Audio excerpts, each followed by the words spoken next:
Olá, sejam bem-vindos a mais um episódio do M&A Expert. Eu sou Leonardo Grisotto e hoje vamos conversar com o Dr. Christian Rochman. Ele é sócio do LeFosse Advogados e tem uma vastíssima experiência em fusões e aquisições, principalmente internacionais, cross-border, como a gente chama. Fique ligado nessa super entrevista.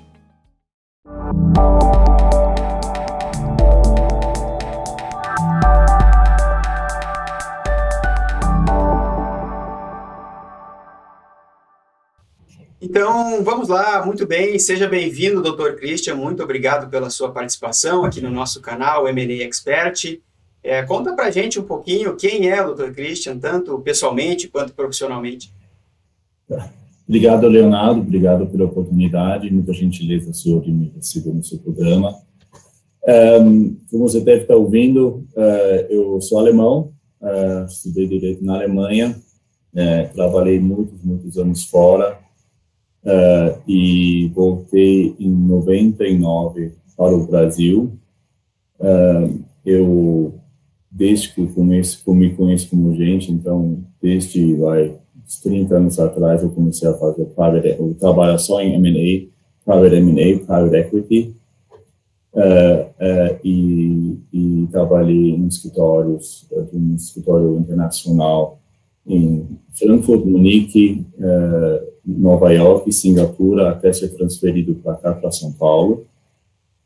Isso foi em 99, e comecei a montar minha prática aqui, assessorando clientes estrangeiros a fazer aquisições aqui no Brasil, ou 100%, ou formando joint ventures. Basicamente isso, desde que eu estou aqui, então, eu faço isso. Eu me formei, na verdade, talvez eu deveria ter explicado isso melhor. Quando eu cheguei aqui em 99, eu fiz a minha revalidação do meu diploma aqui na USP, e desde 2003 tenho a OAB aqui para atuar sobre direito brasileiro também. Muito bom, excelente. Conta um pouquinho para a gente da sua atuação no LeFosse, um overview dos tipos de negócio que vocês costumam atuar, né? Eu sei que você tem uma experiência grande em transações cross-border. Conta um pouquinho para a gente dessa história. A gente tem aqui no escritório, basicamente, a gente é um full service escritório aqui, com 280 advogados e 38 sócios. A gente tem várias áreas de atuação, mas basicamente as duas grandes vertentes do nosso escritório são mercado de capitais, então a gente é muito atuante em IPOs aqui no Brasil. Acho que mais ou menos 60% das empresas listadas na bolsa nós estávamos envolvidos de uma outra forma. E o outro lado da nossa atuação é um pouco aquilo que eu trago para a mesa. Eu faço parte de um grande grupo de sócios que só fazem fusões e aquisições, e obviamente sendo alemão, eu sou o cara que basicamente eu só trabalho para clientes estrangeiros fazendo aquisições ou fusões aqui. Acho que uma das últimas transações que foi um pouco maior foi a joint venture da Umvi e da BP. No ano passado, na área de etanol, eles juntaram basicamente todas as operações de etanol e açúcar na BP Bunge, que é, depois da Raízen, a segunda maior empresa do mundo, na verdade, de açúcar e etanol. Entendi. Bom, é sempre um prazer conversar com gente que tem uma bagagem, uma experiência tão grande como você tem. Você consegue compartilhar conosco um ou dois casos e lições aprendidas mesmo, né? Rotinas, o back-office desse tipo de operação? Consegue compartilhar com a gente? No caso que eu acabei de citar, não era... O problema que eu vejo acontecer, se estrangeiros investem aqui no Brasil, na verdade, para começo de conversa, todos falam inglês. E, obviamente, o estrangeiro muitas vezes vem porque ele é native, mas nem sempre é o caso. Os alemães não são native speakers, e eles falam, por sua vez, com brasileiros que também falam inglês, mas mesmo falando a mesma língua, isso não significa que as pessoas necessariamente vão se entender. Porque cada um vem de um fundo de conhecimento diferente, vem de uma educação diferente, uma cultura muito diferente. Então, o fato de saber falar bem inglês, na verdade, não necessariamente assegura que as pessoas se entendam. Na minha experiência em joint ventures, especialmente entre empresas multinacionais e, de um lado, e empresas brasileiras, muitas vezes essas empresas brasileiras são detidas ou controladas por pessoas físicas ainda, que têm uma forma de atuar muito direto, muito rápido e muito claro, enquanto corporações multinacionais têm um processo decisório muito mais complexo. As pessoas dentro dessas organizações mudam, e com isso você, na verdade, em termos de formar uma joint venture entre grupos tão distintos, independentemente do ativo que a gente está falando, é muito complexo e complicado a assegurar que as pontas ou as respectivas partes realmente se entendam, porque realmente faz muita diferença até diferenças estruturais de como essas empresas estão organizadas e operando. O que você costuma recomendar ou sugerir para esses empresários, né, quando tem esse interesse tão diferente, né, de um país estrangeiro? Às vezes, como você falou, fala a mesma língua, fala o inglês, mas são linguagens completamente diferentes, né? São interesses ou pós-transação, você sabe que vai ter problema. O que você costuma recomendar para esse tipo de empresário quando está nessa situação?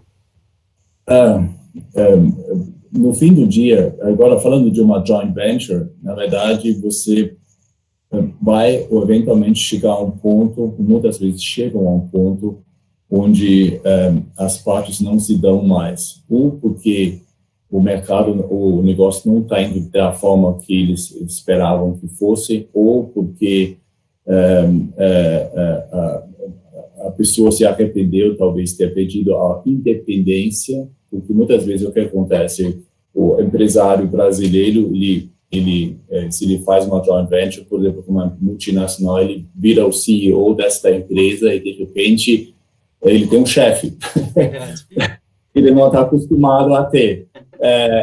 E com isso, muitas vezes, mesmo tendo sucesso econômico da joint venture, muitas vezes, mesmo assim, aparecem problemas de relacionamento. Muitas vezes, dentro da organização multinacional, a pessoa que liderava o contato com esse CEO, por exemplo, ou com o conselho dessa empresa, dessa joint venture, as pessoas mudam muitas vezes. Então, de repente, vem um outro cara e depois o clima azedou porque eles não se dão, ou porque ele é mais agressivo, ou porque a política global desta empresa multinacional muda e tem outro peso e, de repente, o Brasil não é mais relevante, ou tem que investir. Então, você tem situações onde, ao longo da joint venture, acontecem mudanças e para esta situação, obviamente, tem soluções, você tem escalation proceedings que você monta para evitar brigas, mas no fim do dia o que resolve, tem que ter uma cláusula, uma call option ou put option, dependendo da situação, pelo qual você pode se desfazer da sua participação de volta para outra parte, ou, no caso, se for um acordo brasileiro, basicamente dá 100% dessa empresa para aquela multinacional. Obviamente, a discussão de como calcular este preço nessa situação e você entende disso, obviamente, você assessora os clientes nessa área. Sim. É bastante complexo, né?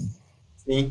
Teve algum caso já que vocês estavam atendendo, que a negociação estava avançando e chegou lá no momento final e, como você disse, azedou a negociação por algum fator? Acabou de acontecer. Acabei de não fechar uma transação que a gente estava com os documentos, com execution, o resto da documentação, porque o outro lado acabou pensando melhor e percebeu que o negócio estava indo ia perder a independência e acabou não querendo mais.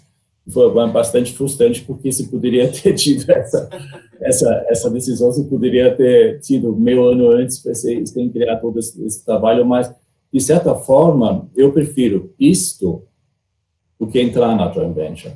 Porque, e por que a pessoa, ela percebeu, o outro lado percebeu, ao longo da negociação, como o meu cliente atua, o que significa fazer parte de um grupo maior, quais são as exigências que ele, basicamente, encheção de saco, que se faz até na parte da auditoria, era um monte de informações, isso cansa pra caramba, e ao longo do tempo a ponta brasileira percebeu, gente, eu não consigo viver num ambiente assim, indo em frente, até porque eu não quero essas restrições, e não tem nada de errado, eu prefiro, assim, para o meu cliente melhor, ter gasto dinheiro com a gente, com o auditor e tudo mais. Obviamente é frustrante, mas melhor, muitas vezes os meus clientes pagam dinheiro para não fazer uma transação. Porque isso, nesse caso que eu acabei de citar, era mais a decisão do outro lado, mas muitas vezes, ao longo de auditorias e de conhecer o target, ou quando a gente começa a discutir, aqui no Brasil tem, na verdade, 3 áreas de contingências, né? Trabalhista, tributário e ambiental, assim, grosso modo. E essas auditorias são auditorias de compliance, que estão sendo feitas pelas Big Four, ou pela uma empresa de auditoria, e nós, advogados, a gente acaba apenas, entre aspas, avaliando o risco de sucesso caso que essa contingência se materialize mais para frente. E nestas situações, a gente percebe muitas vezes que um cliente estrangeiro estranha muito, por exemplo, o número de processos trabalhistas que toda e qualquer empresa tem.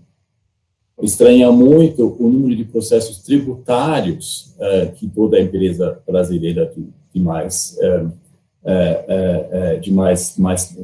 já atua mais tempo tem.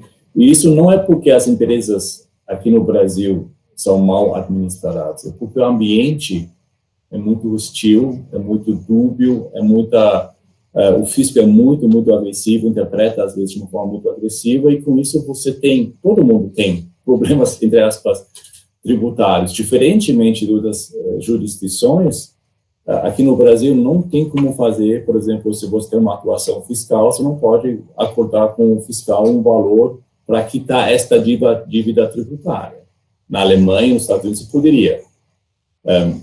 E com isso, você lá tem muito menos processo, porque as partes entre o Estado e a empresa conseguem se acomodar de uma forma negocial, entre aspas, para justamente evitar essa imensidão de autuações ou de processos tributários. Mas aqui no Brasil não dá para fazer. Então, isso é uma questão que, se o cliente não tiver o contexto disso, entender o porquê o Brasil é dessa forma, justamente para evitar corrupção e tudo mais, sem esse contexto, o cliente não vai entender o problema ou a situação da empresa target de uma forma correta, porque se você olha só nu e cru a situação, muitas vezes você nem queria pôr a mão no negócio, porque mas tendo esta postura, você nunca vai fazer, ou raramente vai fazer uma aquisição, porque não tem target, que não tem um problema. É quase impossível. Sim. Não, é verdade, tem até o materializando, né? Tem aquela iniciativa do Banco Mundial, o Doing Business, que faz aquele mapeamento de facilidade de se fazer negócios nos países ao redor do mundo, e o Brasil sempre fica lá embaixo no ranking, com mais de 2.000 horas de processamento, de burocracia, né, que se expressa nisso que você estava falando. E outra dificuldade que a gente sempre vê é de explicar o que que é cartório para o estrangeiro, né? Por que que você precisa provar É, que você é você mesmo? Então, é sempre difícil em transação internacional explicar o que é cartório aqui no nosso Brasil. Muito bom, excelentes pontos. Vamos agora para o segundo bloco, onde a gente vai olhar um pouquinho para o futuro.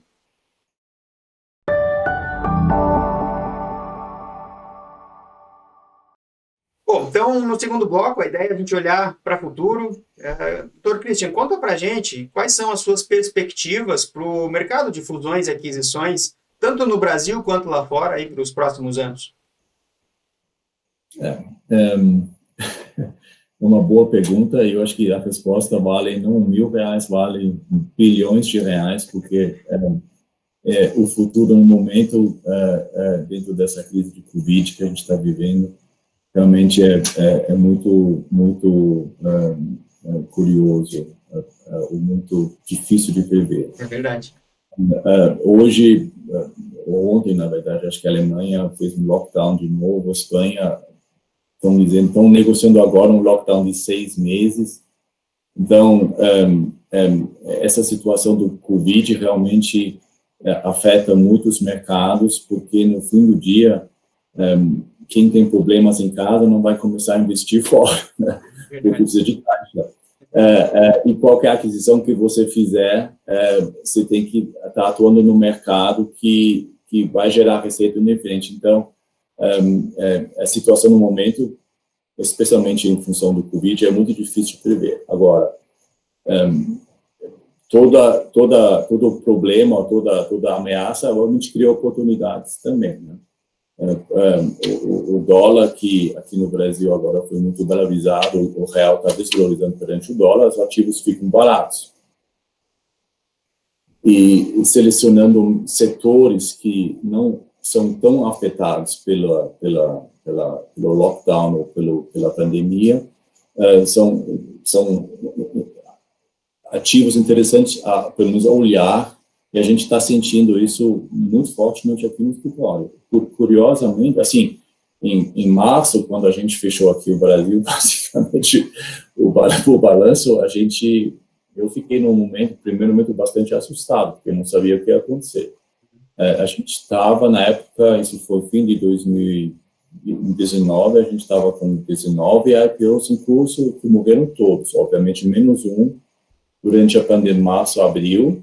Hoje, nós estamos com 55 IPOs no escritório. Nossa. Então, eu, sinceramente, não é bem a minha praia, IPO, mas em função do Brasil manter os juros baixos, na verdade, a única forma das empresas se financiarem, na verdade, é o mercado. Então, criou uma mega onda aqui no Brasil no momento de mega pandemia também. Então, até é um pouco difícil de explicar o que está acontecendo. Mas eu não vou reclamar, porque o pessoal está feliz que a gente está com muito trabalho. Na minha praia de M&A, o que eu estou vendo também com meus sócios, a gente tem muito trabalho, tudo que tem a ver com commodities, tradings, commodities, é bombando, todo mundo está se reestruturando, todo mundo está olhando, todo mundo está comprando, porque os commodities por si, se você exporta, você ganha em dólar. Então, na verdade, é um excelente negócio. E os ativos aqui no Brasil ficaram mais baratos em dólar, porque o real desvalorizou. Então, é uma mega oportunidade e tem muita gente aproveitando essa oportunidade. Outra área que a gente está vendo que vai continuar sendo bastante interessante, toda parte de empresas. Por exemplo, eu tenho um cliente que quer fazer uma aquisição aqui no Brasil em empresas de logística. Eles produzem equipamento de monitoramento de produções e warehouses e tudo mais. Então, como tudo voltou para o comércio online, os warehouses, toda a parte de cadeia logística está mudando e está ampliando, então eles estão com muito interesse de adquirir uma empresa aqui, porque cada vez mais todo o comércio vai se mudar para lá. Electronic Payment Systems, toda a parte de IT, e as empresas, tem muitas empresas, startups brasileiras de IT, que estão tendo um mega sucesso. Eu acho que o mundo afora, o Brasil é conhecido pela excelência em programming, de qualquer que seja electronic payment systems, facilitação de documentação e tudo mais, que cria muitas oportunidades. E a gente pessoalmente estou com 8 transações muito em curso, justamente nessas duas frentes, a frente de commodities no sentido mais largo e a frente de setores que dependem de dados eletrônicos ou de toda a parte de infraestrutura de sistemas de pagamento e tudo mais. Então, realmente está muito aquecido. Eu acho que esses dois setores, ao meu fraco ver, em 2020 e 2021, vão continuar bombando, independentemente do que a economia fizer. Entendi, muito bem. E usando um pouco da tua experiência, né, que recomendações você daria para os empresários nesse momento? Como você falou, até difícil de definir, né? Juros baixos, pandemia, dólar alto, a gente não tem muita previsibilidade do que vai vir, mas usando isso, toda essa experiência que você tem, o que você diria aí para os empresários? Os empresários brasileiros ou os empresários estrangeiros? Os brasileiros. Os brasileiros. Os brasileiros. Não, acho que se eu fosse empresário brasileiro, eu pensaria 2 vezes se eu fizesse uma joint venture com qualquer empresa multinacional. Acho que eu só venderia 100%. E talvez ficaria com earnout ou consultoria mais para frente. Porque a minha experiência com joint ventures cross-border tem sido, não, assim, eu sei que muitas vezes cria problemas, então acho que é isso.